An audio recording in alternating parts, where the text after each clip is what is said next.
ഇരിട്ടി നഗരസഭാ പരിധിയിലെ 1-ാം ward വെളിയമ്പ്രയിൽ 6 വയസ്സുകാരന് shigella സ്ഥിരീകരിച്ച സാഹചര്യത്തിൽ മുൻകരുതൽ നടപടികളുമായി ആരോഗ്യവകുപ്പും നഗരസഭയും 1-ാം വാർഡിലെ മുഴുവൻ വീടുകളിലെയും കുടിവെള്ള സ്രോതസ്സുകൾ പരിശോധിക്കുകയും കിണറുകളിൽ ക്ലോറിനേഷൻ നടത്തുകയും കുടുംബങ്ങൾക്ക് ബോധവൽക്കരണം നൽകുകയും ചെയ്തു. നഗരസഭാ വൈസ് ചെയർപേഴ്സൺ സോയ കാരായുടെ നിർദ്ദേശപ്രകാരം 3 സ്ക്വാഡായി തിരിഞ്ഞാണ് പ്രവർത്തനം നടത്തിയത്. അപ്പോൾ ഇന്നലെയാണ് 6 വയസ്സുള്ളൊരു കുട്ടി ഇരിട്ടി പാലോട്ട് പള്ളി സ്കൂളിൽ വെച്ച് പഠിക്കുന്ന ഒരു കുട്ടിക്ക് പനിയും വയറുവേദനയായിട്ട് ലക്ഷണമായിട്ട് മട്ടന്നൂർ ആശുപത്രിയിൽ ചികിത്സയിൽ കഴിയുന്നുണ്ടെന്ന് വിവരം അറിയുകയും അവരുടെ മലപരിശോധനയിൽ ഷിഗല്ല സ്ഥിരീകരിച്ചു. നിർഭാഗ്യവശാൽ ആ ഒരു കേസ് നമ്മളെ ഇരിട്ടി മുനിസിപ്പാലിറ്റിയുടെ വാർഡ് 1 വെളിയമ്പറ പ്രദേശത്ത് ആണ് ആ കുട്ടിയുടെ താമസിക്കുന്നതെന്ന് അറിഞ്ഞ ഉടനെ തന്നെ ആശുപത്രി ലെവലിലെ ആരോഗ്യ വകുപ്പിലെ ഹെൽത്ത് ഇൻസ്പെക്ടറും JHIയും പിന്നെ അതുപോലെ തന്നെ ആശുപത്രിയിലെ അധികൃതർ എല്ലാവരും RRT യോഗം കൂടുകയും അതിൻ്റെ കർമ്മ പദ്ധതികൾ രൂപീകരിക്കുകയും പിന്നീട് മുനിസിപ്പാലിറ്റി അധികൃതമായും വാർഡ് അധികൃതമായിട്ടും എല്ലാവിധ ഒരു RRT ചേരുകയും യുദ്ധകാല അടിസ്ഥാനത്തിൽ തന്നെ നമ്മൾ അതിൻ്റെ പ്രതിരോധ പ്രവർത്തനങ്ങൾ ആരംഭിച്ചു. അതിൽ പുതിയ കേസുകൾ ഉണ്ടോ എന്നും വീടിൻ്റെ പരിസരത്തും പുതിയ കേസുകളും ഉണ്ടോ എന്ന് സർവീലൻസിൻ്റെ ശക്തിപ്പെടുത്താനും അതുപോലെ തന്നെ അതിൻ്റെ പ്രതിരോധ പ്രവർത്തനങ്ങളും പിന്നെ ജനങ്ങളുടെ ഈ ഒരു IEC ആക്ടിവിറ്റി ശുദ്ധമായ ജലവും ഭക്ഷണവും കഴിക്കാനും അതുപോലെ തന്നെ വ്യക്തിഗത ശുചിത്വത്തിനും ആണ് ഊന്നൽ നൽകിക്കൊണ്ട് വാർഡ് തലത്തിലും മുനിസിപ്പൽ തലത്തിലും ആശുപത്രി തലത്തിലും പിന്നെ ഇത് എനിക്ക് തോന്നുന്നു ആ കുട്ടി പഠിക്കുന്നത് മട്ടന്നൂർ മണ്ഡലത്തായതുകൊണ്ട് ബ്ലോക്ക് തലത്തിൽ തന്നെ നമ്മൾ അതിൻ്റെ കർമ്മ പദ്ധതികളാക്കിയിട്ടുണ്ട്. അതിൻ്റെ ഭാഗമായിട്ടാണ് ഇന്ന് ഇവിടെ നമ്മൾ ഈ വിസിറ്റ് ചെയ്ത് വീടിൻ്റെ പരിസരങ്ങളും വിസിറ്റ് ചെയ്തു. അതിനുള്ളിൽ നമ്മളെ ഒരു ആക്ഷൻ പ്ലാൻ പ്രകാരം അതിൻ്റെ ഇടത്തിലെ വെള്ള സാമ്പിൾ നമ്മൾ ടെസ്റ്റ് ചെയ്യാൻ അയച്ചിട്ടുണ്ട്. അതുപോലെ തന്നെ ഇതിൻ്റെ ചുറ്റുവട്ടത്തിലെ 30ഓളം കേന്ദ്രങ്ങളിൽ നമ്മൾ വീടിൻ്റെ കിണറുകൾ ശുചീകരിക്കുന്ന പ്രവർത്തനങ്ങളാണ് ഇപ്പോൾ ഇവിടെ നടന്നുകൊണ്ടിരിക്കുന്നത്. പിന്നെ അതുപോലെ തന്നെ ഏതെങ്കിലും കുട്ടികളിൽ ലക്ഷണങ്ങൾ വരികയാണെങ്കിൽ അടിയന്തരമായി അങ്ങോട്ടേക്ക് ചികിത്സാ സംവിധാനം എല്ലാം തന്നെ ഇരിട്ടി താലൂക്ക് ആശുപത്രിയിൽ ഒരുക്കിയിട്ടുമുണ്ട്. പിന്നെ അത് കണ്ടുപിടിക്കാനുള്ള സർവീലൻസ് നമ്മൾ ശക്തമാക്കിയിട്ടുണ്ട്. പിന്നെ അതുപോലെ തന്നെ ഇവിടെ ഏതെങ്കിലും അടിയന്തരമായിട്ട് ഒരു ORT കേന്ദ്രങ്ങൾ 3ഓളം സ്ഥലത്ത് നമ്മൾ സജ്ജീകരിച്ചിട്ടുമുണ്ട്.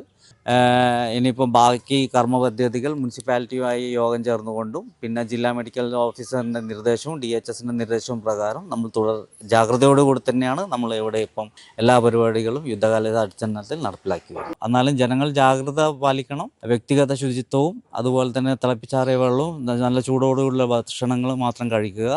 മുട്ട, ചീസ്, പിന്നെ മയനീസ് എന്നിവ സാധനങ്ങൾ കഴിക്കുന്നത് പരമാവധി ഒന്ന് ശ്രദ്ധയോടുകൂടി തന്നെ കഴിക്കണമെന്നാണ് നിർദ്ദേശം.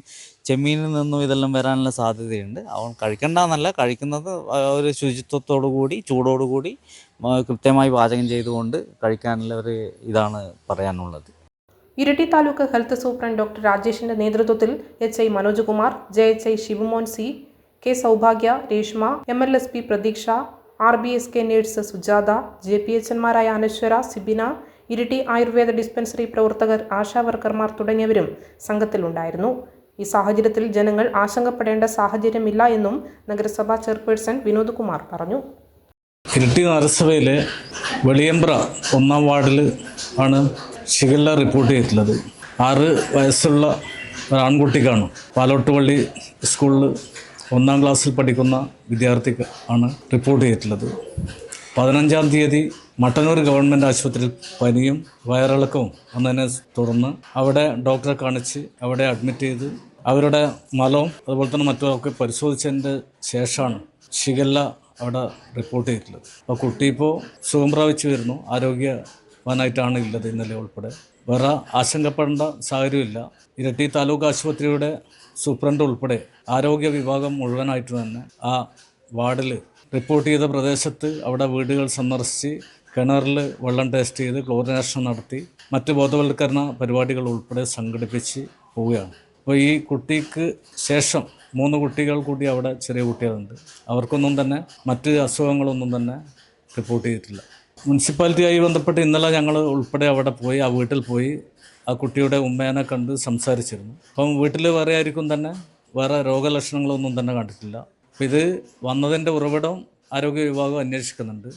ആരോഗ്യ വകുപ്പ് നല്ല നിലയിലുള്ള പ്രവർത്തനങ്ങൾ ഇന്നലെ മുതൽ തന്നെ ആരംഭിച്ചിട്ടുണ്ട്. ഇന്ന് ആരോഗ്യ വകുപ്പിൻ്റെ 3 സ്ക്വാഡ് ആ പ്രദേശത്തുള്ള വീടുകളിലൊക്കെ കയറി ബോധവൽക്കരണ പരിപാടികൾ സംഘടിപ്പിക്കുന്നുണ്ട്. അതുപോലെ തന്നെ തൊട്ടടുത്തുള്ള വീടുകളിൽ ഉൾപ്പെടെ കിണറുകളിലെ വെള്ളം ക്ലോറിനേഷൻ നടത്താൻ ആവശ്യമായിട്ടുള്ള പ്രവർത്തനം സംഘടിപ്പിക്കുന്നുണ്ട്. പ്രത്യേകിച്ച് ഇന്നത്തെ സാഹചര്യത്തിൽ വേറെ ആശങ്കപ്പെടേണ്ട സാഹചര്യം ഇല്ലെന്നാണ് ആരോഗ്യവകുപ്പും സൂപ്രണ്ടും ഉൾപ്പെടെ അറിയിച്ചിട്ടുള്ളത്.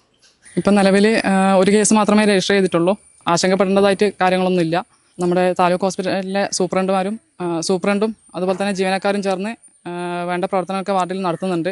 അവർ ക്ലോറിനേഷൻ പോലുള്ള കാര്യങ്ങളൊക്കെ ചെയ്യുന്നുണ്ട്. അപ്പം വളരെ മികച്ച രീതിയിൽ തന്നെ പോയിക്കൊണ്ട് നിൽക്കുന്നുണ്ട്.